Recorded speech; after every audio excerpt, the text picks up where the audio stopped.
تعالوا النهاردة مع بعض اوريكم حاجة عظمة.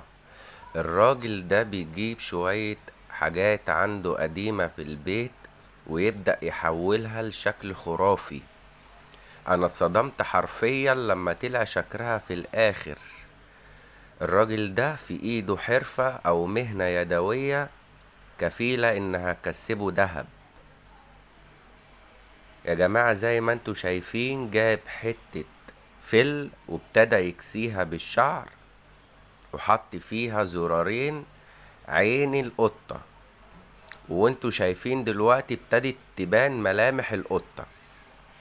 شايفين يا جماعة هو بيجيب الشعر وبيقعد ينغزه في ورق الفل عشان يحوله لشكل في الاخر يقدر يستفيد منه، ويبقى برضه ساعد الطبيعة في التخلص من المشاكل